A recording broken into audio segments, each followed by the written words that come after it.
Jadi ada subjek pajak, ada objek pajak. Nah, subjek pajak yang pertama adalah orang pribadi. Kita berdiri sendiri.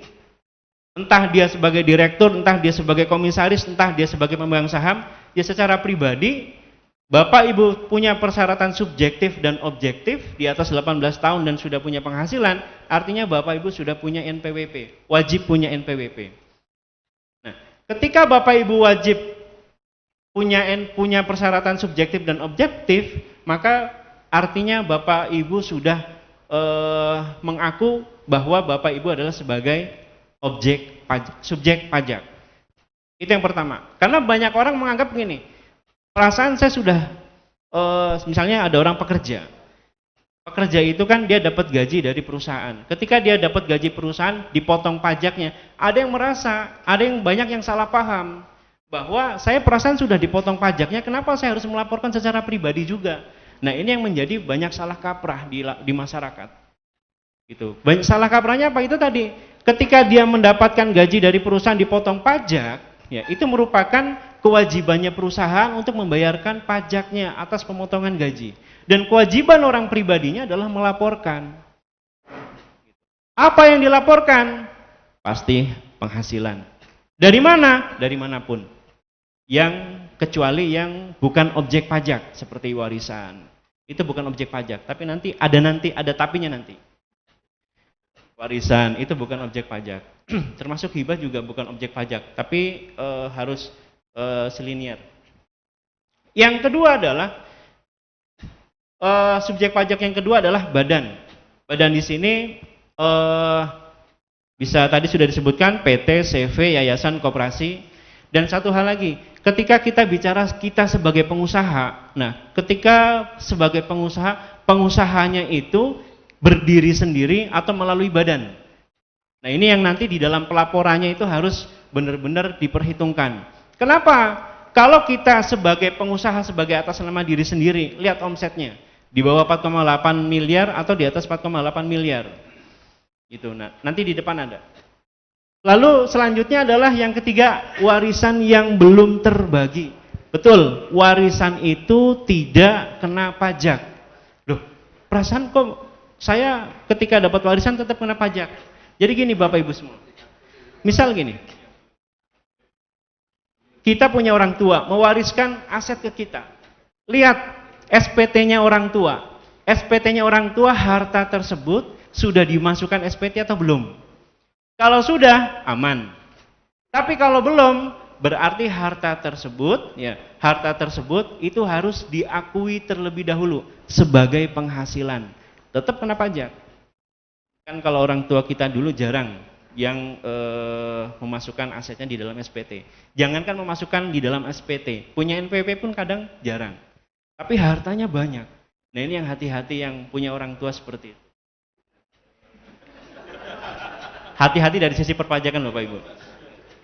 Makanya ya mulai sekarang itu didata. Didata aset-aset mana saja yang tidak dimasukkan ke dalam di dalam SPT-nya atau belum. Kalau belum, masukkan. Nah, ketika peralihan ya bicara warisan tadi, misalnya orang tua mewariskan kita berupa rumah. Ketika mewariskan berupa rumah, kan ada peralihan nama tuh. Ketika ada peralihan nama, ingat, ketika ada peralihan, kan peralihan itu bisa terjadi karena adanya hibah, bisa terjadi karena adanya waris, bisa terjadi karena adanya jual beli. Nah, ketika peralihan itu ada dua pajak yang harus diakui, pajak penjual, pajak pembeli. Pajak penjual PPH, pajak pembeli itu BPHTB. PPH-nya itu harusnya gratis kalau warisan. Tapi kalau bea, nah itu tetap bayar. BPHTB itu tetap bayar. Gitu Bapak Ibu. Dan selanjutnya subjek pajak yang keempat adalah bentuk usaha tetap. Ini biasanya untuk company-company luar negeri yang menawarkan barang dagangannya ke Indonesia. Oke, next. Oke, ini sudah. Oke. Dari kondisi-kondisi saat ini mungkin Bapak Ibu sudah mengalami dan saya yakin ya. Dari sejak undang-undang perpajakan terkait Undang-Undang Omnibus Law yang salah satunya ada tema tentang perpajakan, itu perubahan perpajakan, sistem dan lain sebagainya itu makin drastis. Berubahnya begitu cepat. Ada yang disurati seperti ini, dan tadi disampaikan di awal seperti Ustadz Chandra menyampaikan, terus tadi Pak Happy menyampaikan, banyak kasus-kasus di lapangan seperti itu terkait masalah kondisi perpajakan. Yang menjadi pertanyaan dasar adalah, yang salah siapa? Dan yang nggak mungkin dong kita nyalain pemerintah. Satu sisi iya gitu, tapi sisi yang lain tidak bisa. Itu karena itu undang-undang. Di awal di definisi menyebutkan bahwa perpajakan itu undang-undang. Nah, ketika berurusan dengan undang-undang, maka posisi kita itu bukan menghadapi, bukan melawan. Tapi bagaimana cara meminimalisir resiko? Ya, minimalisir resiko.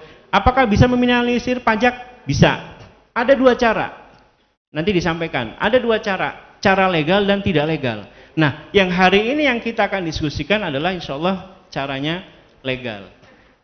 Karena kalau caranya tidak legal, saya juga bahaya Bapak Ibu semua. Ini live Pak, YouTube seluruh Indonesia Pak. Jadi bahaya saya Pak. Gitu.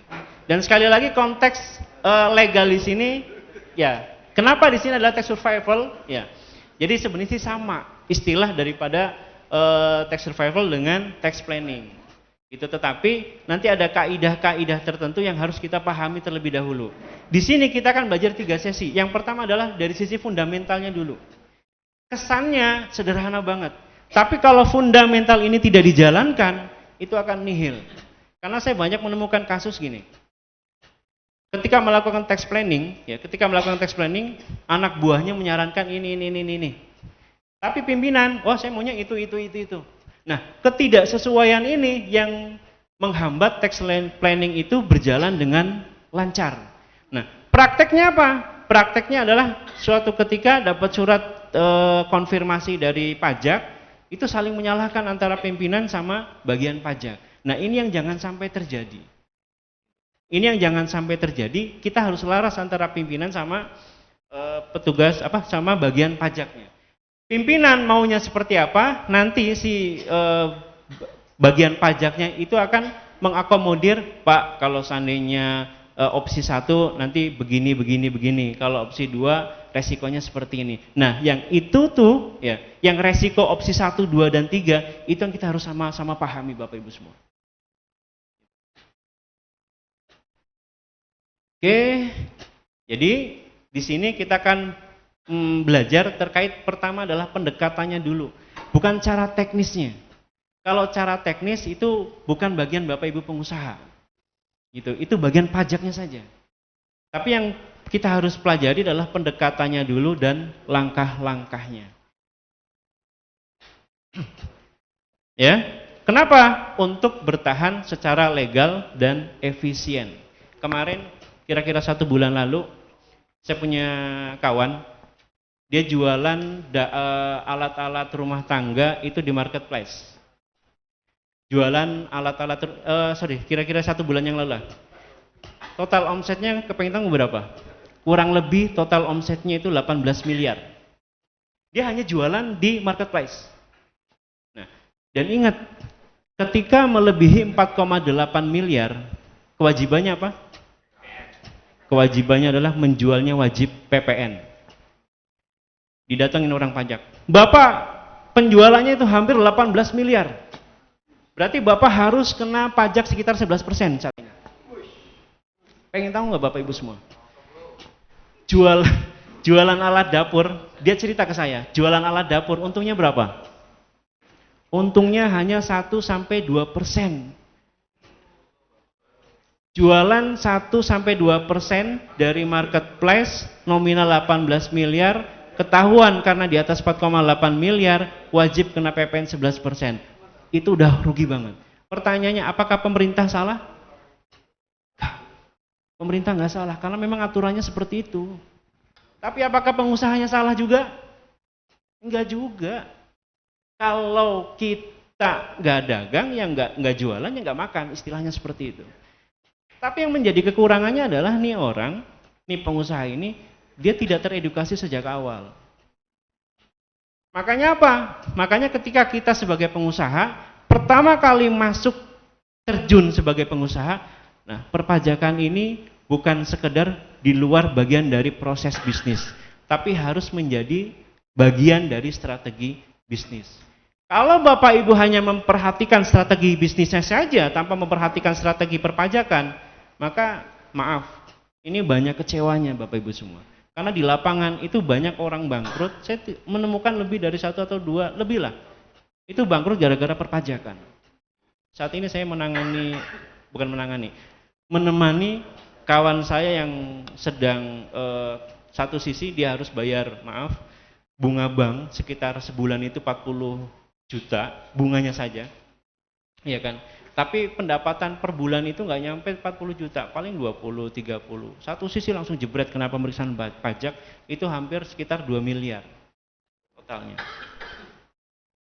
Akhirnya apa? Ya akhirnya usahanya berantakan, kacau dan lain sebagainya, masuk ke rumah tangga dan sebagainya.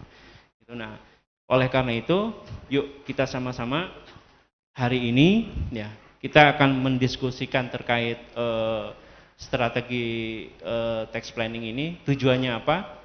Tujuannya adalah yang pertama adalah untuk memastikan apakah kita patuh atau tidak pajak terlebih dahulu. Ingat, pemerintah tidak bisa disalahkan. Ada yang bisa ngelawan pemerintah? Nggak bisa. Nah, ini yang pertama adalah memastikan kita patuh atau tidak. Yang kedua, untuk mengelola dan meminimalkan resiko pajak. Ya, meminimalkan resiko pajak. Tidak menghilangkan. Sekali lagi, tax planning itu tidak menghilangkan resiko pajak, tapi hanya bisa meminimalisir. Yang ketiga, mengoptimalkan beban pajak. Nanti di sesi-sesi berikutnya, beban mana yang kita harus akui, beban mana yang tidak harus kita akui. Tapi saya sekali lagi tidak bicara teknisnya. Tinggal Bapak Ibu semua nanti, wah kira-kira dari kan di sini usahanya beda-beda nih. Nanti akan beda-beda. Teknisnya penanganannya akan beda-beda. Selanjutnya adalah melindungi arus kas ya dari cash flow perusahaan dan mempersiapkan pemeriksaan pajak. Insya Allah pada hari ini ketika Bapak Ibu semua mau mendengarkan, kita sama-sama belajar, tidak hanya Bapak Ibu semua tapi saya juga belajar dari usaha Bapak Ibu semua. Insya Allah tujuan-tujuan ini akan tercapai. Insya Allah.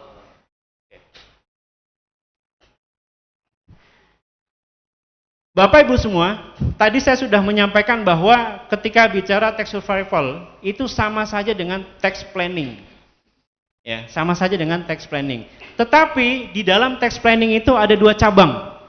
Cabang pertama adalah tax avoidance, cabang yang kedua adalah tax evasion. Kalau tax avoidance sama-sama dua-duanya sama-sama menghindari pajak. Ya. Pengertiannya adalah sama-sama menghindari pajak. Tetapi perbedaannya adalah kalau tax avoidance itu dengan cara yang legal. Ya, dengan cara yang legal. Yang kedua, kalau tax evasion ini caranya nggak legal.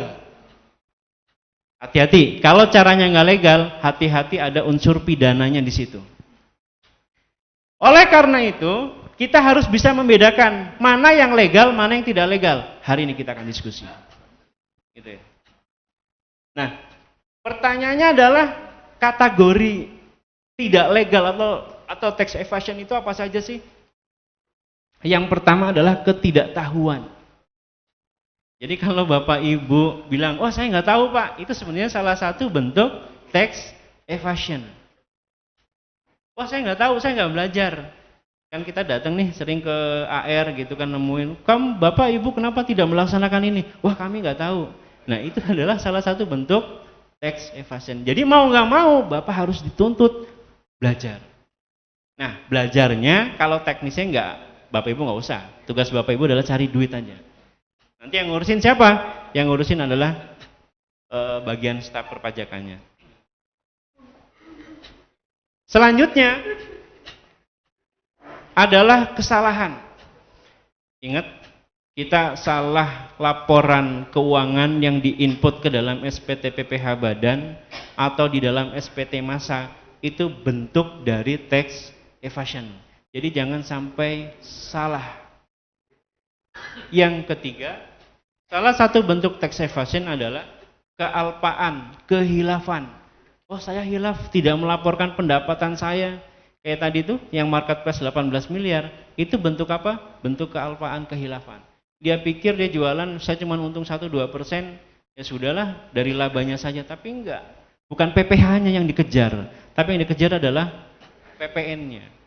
Nah, ini yang hati-hati Bapak Ibu semua. Dan yang keempat, bentuk dari tax evasion adalah kesalahpahaman. Salah hitung, salah buat. Nah, hal-hal ini hati-hati tax evasion. Kalau ketemu AR-nya yang sama-sama kita paham lah, masih baik gitu, itu nggak ada masalah. Tapi kalau seandainya memang dari sisi kita memang melakukan 4 hal ini, hati-hati terhadap unsur pidana. Makanya banyak berita-berita bahwa banyak pengusaha-pengusaha yang kurang bayar, padahal kurang bayarnya nggak gede. Cuman serius, kurang bayarnya nggak gede. 2 miliar ke bawah, 1 miliar ke bawah itu nggak besar. Tapi banyak yang di bawah 1 miliar tapi istilahnya apa ya, ditangkap lah. Ditangkap dalam artian disita dan lain sebagainya. Kenapa hal itu terjadi?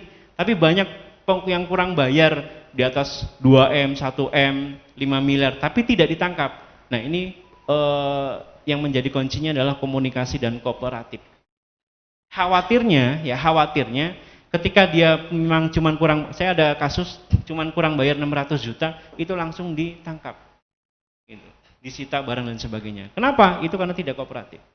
Nah, itu adalah salah satu bagian komunikasi kooperatif, itu salah satu bentuk bagian dari strategi. Oke. Bapak Ibu semua, ya. Kalau kita melihat kondisi perpajakan saat ini, ya, disandingkan dengan kondisi bisnis saat ini, ada 3 hal irisan yang sama. Ya. Kalau 3 hal ini Bapak Ibu tidak lakukan, nanti di depan ada fundamentalnya, tidak lakukan, maka Bapak Ibu akan terkendala dari melakukan tax avoidance tadi. Tidak bisa melakukan tax planning. Jadi tax planning itu ada salah satu syarat. Ya, syaratnya ya di depan ini harus selaras, ya, di dalam sistem perpajakan itu harus selaras dengan aturan hukum, ya, sama administrasinya. Nah, ini yang kadang-kadang lemah di lapangan itu, salah satunya adalah administrasinya. Oke, kita lanjut aja. Oke, ini fundamentalnya Bapak Ibu semua. Jadi 3 hal ini Bapak Ibu harus lakukan. Kalau Bapak Ibu tidak lakukan, maka jangan berharap tax planning itu bisa berjalan dengan lancar. Yang pertama apa? Yang pertama adalah Bapak Ibu harus menjalankan, harus mengetahui proses bisnis usaha Bapak Ibu semua. Oke. Apa sih contoh proses bisnis? Contoh gini. Saya jualan material. Ya. Pendapatannya apa? Pendapatannya adalah saya jual material, pasir, besi, dan lain sebagainya. Bebannya apa aja? Bebannya berarti saya beli ke supplier barang-barang tersebut, bayar karyawan, terus misalnya saya punya aset mobil, suka rusak, saya betulkan, pemeliharaan kendaraan, pemeliharaan kantor, ya toko material tadi, bangun, terus saya bayar karyawan, terus operasional, beli bensin, bayar tukang, dan lain sebagainya. Nah, kita harus tahu proses bisnisnya. Jualnya kemana? Jualnya ke kontraktor, misalnya ya ke orang pribadi. Nah, hal-hal seperti itu yang harus Bapak Ibu pahami. Itu salah satu bentuk proses bisnis. Ada salah satu proses bisnis, kalau Bapak Ibu tahu ada limbah. Biasanya kalau ada limbah dari pabrik, itu kan ada perusahaan yang nanganin pabriknya tuh. Yang nanganin limbahnya.